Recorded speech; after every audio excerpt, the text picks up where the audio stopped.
Hello students, good morning. This is Sachin.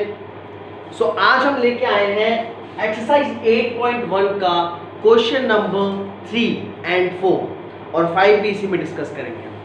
तो question number 3 अब देखो, जैसे क्वेश्चन नंबर 1 और क्वेश्चन नंबर 2 में मैंने आपसे बात करी थी कि कुछ भी आपने क्या करना है, एक राइट एंगल ट्राइंगल में तीनों साइड आपने निकाल देनी है। आप तीनों साइड निकाल दोगे, आप कोई भी ट्रिग्नोमेट्रिक टर्म निकाल सकते हो। ठीक है, यहाँ पे अब थोड़ा सा चेंज है। यहाँ पे फर्स्ट साइन ए दिया है 3/4। क्वेश्चन नंबर 3 में साइन ए दिया है 3/4, मतलब रेशियो के टर्म में साइड दी हुई है आपको, डायरेक्टली साइड नहीं दिया क्वेश्चन नंबर 1 और 2 की तरह, आपको रेशियो के टर्म में साइड दी है। कोई दिक्कत नहीं, हम पहले राइट एंगल ट्राइंगल में देखेंगे। अगर फिगर दिया होगा तो इट्स वेल एंड गुड, नहीं दिया है we will draw the figure, we will see the side and we will see the angle first. For example sine A, मतलब ए एंगल की बात हुई है, ए एंगल की बात हुई मतलब इस वाले एंगल की। और साइन का फॉर्मूला तो हम पहले देखिए बात करते हैं। साइन के फॉर्मूला, साइन होता है हमारा परपेंडिकुलर अपॉन हाइपोटेन्यूज। ठीक है, साइन होता है हमारा परपेंडिकुलर अपॉन हाइपोटेन्यूज। तो perpendicular upon hypotenuse, perpendicular sine A के लिए कौन सा है, this side, that is BC. And hypotenuse तो लॉन्गेस्ट साइड होती है आपके ट्राइंगल की, वो हमारी कौन सी है, एसी। तो उस रिस्पेक्ट में हमने क्या लिख लिया, बीसी अपॉन एसी, मतलब एंगल के रिस्पेक्ट में हमने साइड को खुद मेंशन कर दिया। अब यहाँ पे देखो बीसी अपॉन एसी 3/4 है। इसको आप डायरेक्टली ये नहीं कंसीडर कर सकते कि बीसी जो है वो 3 सेंटीमीटर है या 3 कुछ भी यूनिट है, एसी है वो 4 नहीं, रेशियो में गिवन है। देखो 3/4 आपका 30/40 भी हो सकता है।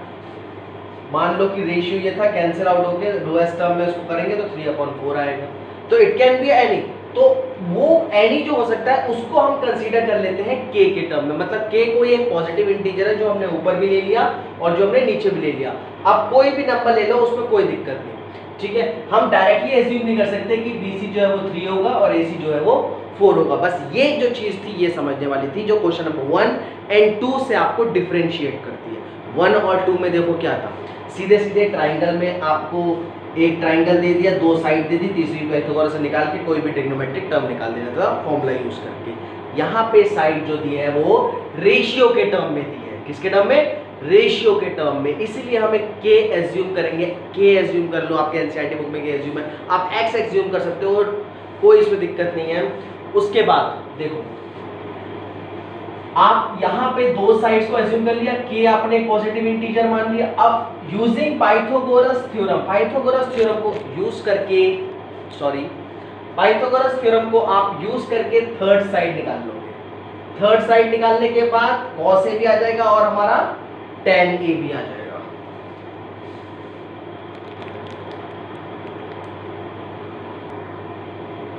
Sorry for the disturbance guys, थोड़ा सा कैमरा हिल गया था, I am sorry for that. Okay, तो यहाँ पे देखो आपने ट्रिग्नोमेट्रिक, आपने पाइथागोरस थ्योरम यूज करके ए बी साइड निकाल लिया। This is your A B, that is k √7 और √7 k। अब एक बार ये आपका आ गया, उसके बाद देखो cos a निकालना है, tan a निकालना है। It's so easy. cos a, cos का फॉर्मूला होता है आपका बेस अपॉन हाइपोटेन्यूज। तो cos के लिए बेस क्या होगा, ए बी, हाइपोटेन्यूज क्या होगा, ac, तो ए बी अपॉन ac, और k से k यहाँ से कैंसिल हो जाएगा। ठीक है, मैंने कहा था के कोई यूज नहीं है, आपको लोएस्ट टर्म में आंसर वही आएगा, बट के एज्यूम करते हैं क्योंकि हमें एग्जैक्टली साइड नहीं गिवन है, रेशियो गिवन है। ठीक है, so now tan a, tan का फॉर्मूला होता है हमारे पास perpendicular upon base. Angle A, angle का ध्यान रखना हमेशा, सारे क्वेश्चंस में किस एंगल के रिस्पेक्ट में बात हो रही है, tan a होगा हमारा perpendicular upon base. Here the perpendicular will be BC and base will be AB. So BC upon AB, 3k upon √7k, k and k are cancel out. So 3 upon √7 is the answer. ठीक है? So this was the question number 3 of exercise 8.1. Now we'll see the question number 4. Question number 4 में 3 से ज्यादा difference नहीं है। यहाँ पे sin A 3/4 given था। अब आपको यहाँ पे15 cot A is equals to 8 दे दिया। भाई 15 यहाँ मल्टीप्लाई में, उधर जाएगा तो डिवाइड हो जाएगा। सो here the cot A will be 8/15. Now again we have to repeat the same procedure as we have done in question number 3. What we are going to do is that we just see the figure. If the figure is given, it's well and good. If it is not given, then draw the figure. A, B, C, right angle at B. Now chord A is given. Come on, let's see now what is chord A. Now chord is the inverse of tan. Remember, chord is the inverse of tan. That means tan A is perpendicular upon base. Therefore chord A will be base upon perpendicular. Inverse होता है tan, और उसको आप लिख सकते हो chord A is equals to 1 upon tan A. आप इसमें भी पुट करोगे तो सेम चीज आएगा. कंसेप्ट में मैंने आपको बताया था, if you have not seen the video of the concept of the trigonometry, then go through that video first because it will make your concept better. Now, using the Pythagoras theorem, we got AB. Now again we have to assume the same thing. Chord A, angle A. Now for angle A, chord is base upon perpendicular, and for angle A, what is base? AB. So AB is equals to 8K. And perpendicular is BC, so 15K will be BC. Now again we have assumed K. Using Pythagoras, we find out, we are going to find the longest side, that is the hypotenuse, that is AC. Now when you will get all the three sides, you can find out any trigonometric ratio, all the trigonometric ratio you can find out. What you need is all the three sides.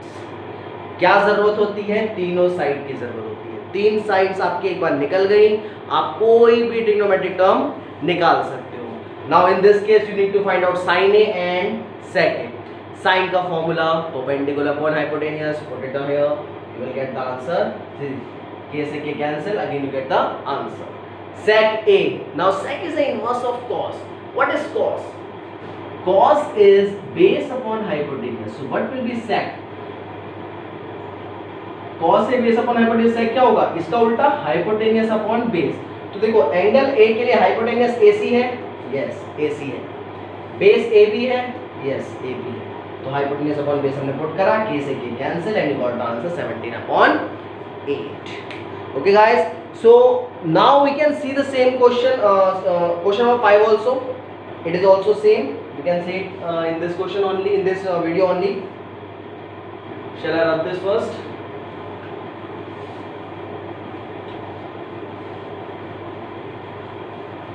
Okay, we will see question number 5 here only. I'm not going to solve it completely. I will explain you. You can do it because कुछ तो खुद भी करोगे, हाँ. So question number 5. Question number 5 में आपको दिया है sec theta is equals to 13 upon 12.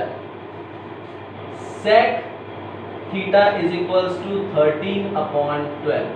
अच्छा, हम एक फिगर बना लेते हैं पहले.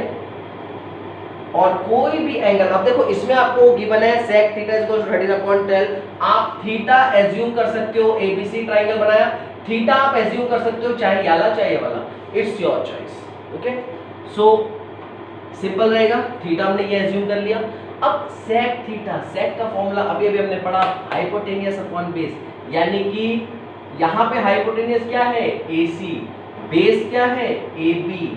ठीक है, लेट k पॉजिटिव इंटीजर आपको कंसीडर करोगे तो AC कितना हो जाएगा? AC विल बी 13k, ये आपका आ गया 13k, and AB will be, AB is equals to, sorry it will be 12k, तो ये आ जाएगा आपका 12k. बेस आ गया, हाइपोटेन्यूस आ गया. You need to calculate using Pythagoras theorem. You will calculate BC का square is equals to longest side AC का square minus AB का स्क्वायर. ऐसे आपकी वैल्यू आ जाएगी BC की.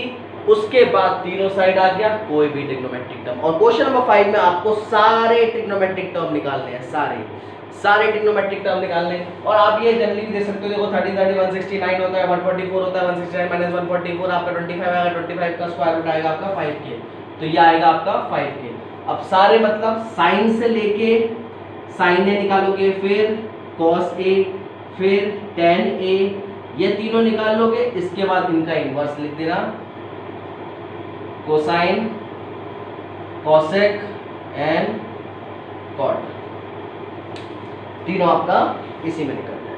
Okay, so now will go see the question number 6.